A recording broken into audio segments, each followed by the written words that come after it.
Protéger l'estime de soi des influences toxiques, de la publicité et des pressions sociales. La société est fondée sur un avantage mutuel, mais lorsqu'elle me devient onéreuse, qui m'empêche d'y renoncer? Montesquieu, Lettres persanes. Les influences sociales sont inévitables, et l'estime de soi et ses dérèglements sont largement sous la dépendance de ces influences. Certes, ces normes sociales ne sont pas tout à fait absurdes. Si la plupart des personnes se sentent plus estimables, riches que pauvres, grandes que petites, belles que laides, c'est que ces caractéristiques sont en général désirables dans nos sociétés, qu'elles apportent des avantages concrets. Il s'agit évidemment d'une forme d'inégalité que le rôle des sociétés est de limiter au mieux. Il doit exister dans tout groupe humain digne de ce nom une place pour chaque individu, quelles que soient ses caractéristiques, désirables ou non. Dans l'histoire des humains, chaque société s'est efforcée de célébrer d'autres qualités, comme l'intelligence, la bonté et autres vertus, qui obéissaient moins aux lois de la génétique ou de la transmission familiale que la beauté, la force, la richesse ou le pouvoir. Mais nous vivons une drôle d'époque, où il semble que nous soyons en train de nous éloigner de ces autres façons d'acquérir de l'estime pour soi, pour régresser à des bases primaires et inégalitaires. Il semble de plus en plus difficile de s'estimer si on n'est pas jeune, riche et beau. D'autres forces que naturelles viennent redoubler ces inégalités, par exemple la publicité et le marketing. Pression sur l'image du corps. La recherche de la beauté a toujours existé, en raison des avantages sociaux qu'elle offre. Le latin Cicéron rappelait déjà « Le bien final et la tâche suprême d'une personne avisée est de résister à l'apparence ». Mais sans doute en est-on arrivé aujourd'hui à une pression maximale, où la dictature de l'apparence, être jeune, beau et mince, touche à un niveau de toxicité rarement atteint. Beaucoup d'explications sont possibles, mais la plus simple est peut-être l'accélération technologique. Nous sommes soumis depuis des siècles à une omniprésence d'images, comme aucune culture avant nous ne le fut jamais. Sous l'effet d'une double pression, d'une part à la démocratisation du miroir, de la photographie, de la vidéo pour nos propres images, mais aussi d'autre part la prolifération des images de corps parfaits au cinéma, à la télévision et dans les magazines. De ce double mouvement découle une augmentation de la conscience de notre corps, en général imparfait, et des occasions démultipliées de comparaison avec des modèles sociaux parfaits, stars en tout genre, et il en résulte une insatisfaction croissante avec son apparence personnelle. De nombreux indicateurs corroborent ces inquiétudes. Nous disposons ainsi d'études montrant que le fait d'augmenter la prise de conscience de soi, par exemple en étant filmé avec un retour sur son image, augmente la tendance à se comparer à des standards, pas seulement corporels d'ailleurs. Et l'on sait que les résultats de ces comparaisons dépendent de l'estime de soi. Si elle est fragile, ils seront mauvais. Il existe aussi des preuves quasi expérimentales sur le plan des évolutions sociales. L'apparition des mêmes inquiétudes du rapport à l'image du corps chez les hommes, quelques décennies après les femmes, aussi bien en Europe qu'aux États-Unis. Et aussi le développement de troubles psychiatriques, équivalents à l'anorexie féminine, chez de nombreux culturistes, aussi persuadés d'être sous-musclés que les anorexiques le sont d'être obèses. Pensez dans les causes possibles à la multiplication depuis quelques années, à l'intention des hommes et des femmes, des publicités utilisant des corps musclés de jeunes Adonis. Pensez aussi au développement très impressionnant de la musculature de jouets guerriers tels que G.I. Joe, Jungle Jim et autres Action Men, qui jouent pour les garçons le même rôle que les Barbie pour les filles et présentent peu à peu des standards physiques inaccessibles comme des normes. Pensez encore à la croissance régulière de la musculature des héros de cinéma. Comparez les héros de vieux films de type péplum des années 1960 avec ceux d'aujourd'hui, sachant qu'il suffit de présenter des images de corps masculins très musclés pour diminuer la satisfaction des hommes vis-à-vis de leur corps, exactement comme pour les femmes. Comment augmenter l'insatisfaction de soi?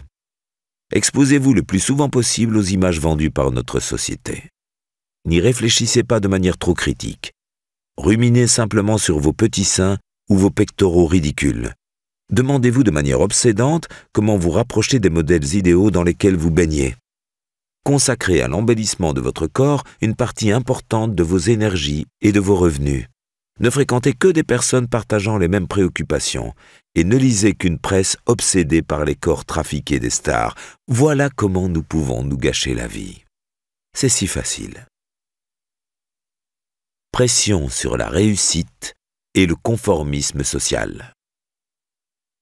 Dans les sociétés traditionnelles, marquées par de fortes inégalités liées au rang de naissance, il y avait peu de mobilité sociale. Enfant de paysan, on devenait paysan, roturier, on restait roturier, tandis que la naissance dans une famille noble assurait un statut privilégié. On n'avait alors guère à faire ses preuves, plutôt à occuper sa place, à être conforme. La satisfaction de soi était liée au fait d'avoir fait son devoir. Ah, la noblesse du travail modeste mais bien fait, et tenu sa place sur l'échiquier social.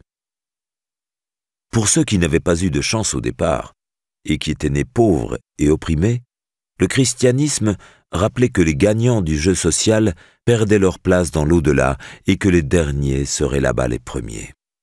Il n'y avait donc pas lieu de se dévaloriser si l'on était pauvre parmi les pauvres, laid ou sans amour.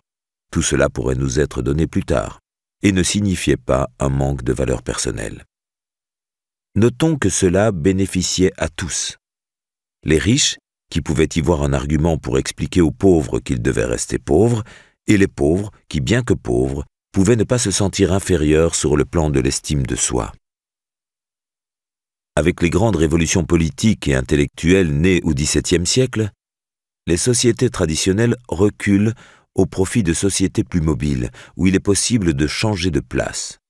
Des pauvres arrivent à faire fortune, des nobles tombent dans la misère. C'est un progrès, du moins pour les pauvres. Mais il y a aussi un revers à la médaille. Si l'on échoue dans cette compétition sociale, ce n'est plus un problème de destin, mais un problème de manque de valeur personnelle. Ces nouvelles règles du jeu social, prétendument méritocratiques, restaient toujours intéressantes pour les classes dominantes, car dans la compétition qui s'ouvrait, leurs ouailles partaient tout de même avec de sérieux avantages, l'héritage de la fortune et de la bonne éducation. Mais les pauvres se trouvaient maintenant en situation d'être accusés de leur pauvreté, ce qui annonçait, avec un peu d'avance, les sévères problèmes d'estime de soi qu'allaient rencontrer les laissés pour compte de cette organisation sociale lorsqu'elle se mettait à mal fonctionner. On sait par exemple que les chômeurs de longue durée finissent par avoir de gros problèmes d'estime de soi. En réalité, toute société sécrète ses propres normes et ses propres pressions, sur le fait d'avoir un métier, mais aussi d'avoir un conjoint lorsqu'on a plus de 30 ans ou un enfant lorsqu'on est une femme. Ne pas remplir ces conditions demandera des efforts supplémentaires en matière d'estime de soi. Mensonge de la pub. Pour en revenir à l'exemple le plus caractéristique de notre époque, celui du corps, le problème finalement, c'est qu'il y a de l'argent à gagner de façon industrielle avec l'image de soi. Certes, les aspects plus psychologiques de l'estime de soi peuvent aussi en faire gagner, par exemple aux psychothérapeutes, mais de façon artisanale, nettement moins intéressante pour l'économie capitaliste. Et ce, malgré quelques tentatives, comme ces étranges et très américains Self-Esteem Shop, que vous pouvez trouver sans difficulté sur Internet, et qui vous proposeront, entre autres produits, des mugs ou des t-shirts arborant de fières devises. « Fier d'être moi, je me sens bien ». Le fond du problème est sans doute là. Il y a plus d'argent à gagner, grâce aux vêtements et aux produits de beauté, en susurrant aux femmes qu'il faut être belles et désirables qu'en leur suggérant d'être gaies, sympathiques ou ouvertes. Cela ne permet pas de vendre. Beaucoup de travaux suggèrent le rôle toxique des pubs de magazines sur l'estime de soi des femmes, surtout chez celles qui attachent de l'importance à leur apparence physique et qui en sont insatisfaites. Que proposent ces images innombrables, sinon des comparaisons permanentes et perdues d'avance avec les plus belles filles du monde? Le mécanisme de la comparaison sociale est alors redoutable. Même si on tente de lutter, il s'accomplit de manière inconsciente. On a montré depuis bien longtemps qu'après avoir été confronté à des photos de très jolies filles, les femmes se sentent moins attirantes. Mais on sait aujourd'hui que cela va plus loin. C'est ce que montrait une étude sur la présentation d'images subliminales à des volontaires. Après avoir présenté un visage de bébé, les personnes se jugeaient plus vieilles. De même, les instantanés et les postures de bonheur, d'amour, vendues par les publicités, sont tellement éloignés de la réalité, bonheur, amour et amitié relèvent d'une patiente construction, qu'il ne peut en découler que frustration et déception de soi et un nombre croissant de personnes en échec intime avec leur estime de soi. D'autant qu'elles sont soumises dans le même temps à des pressions du marché et de la pub allant exactement dans le sens opposé. Donc, soyez mince, mais mangez beaucoup, tout le temps, un petit creux, et buvez sucré. Ayez beaucoup d'amis, mais soyez vous-même, cultivez votre indépendance, ne faites pas de concessions, etc. Non à la gonflette de l'estime de soi. Si nous disions non à ces mensonges, non aux fausses promesses, notre estime de soi vaut mieux que cela. Voici quelques pistes. Apprendre à décrypter les pubs. Que veut-on me faire croire? Par quel ressort, quelle flatterie de mon ego veut-on me faire acheter ce truc? Le pire danger, c'est de se croire protégé de ces influences sociales toxiques par son intelligence ou sa lucidité en général. La seule protection, c'est la mise à plat des processus d'influence et de manipulation au moment où ils s'exercent sur nous. De bons livres de vulgarisation existent sur ce thème. Apprendre à connaître ses points faibles. C'est quoi le vrai besoin chez moi qui me donne envie d'acheter ce qu'on me montre là? Est-ce que ce truc va vraiment augmenter mon bien-être, mon bonheur? Et réfléchir à des moyens non marchands de progresser et d'être un peu plus heureux. Se rappeler, face aux images de belles et beaux mannequins, effectivement, ils sont beaux, mais c'est leur métier de l'être. Leur vie consiste à manger, dormir, prendre soin de leur corps et poser.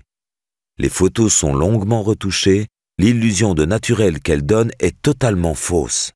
15 jours de prise de vue aux Caraïbes avec une équipe de 12 personnes, etc.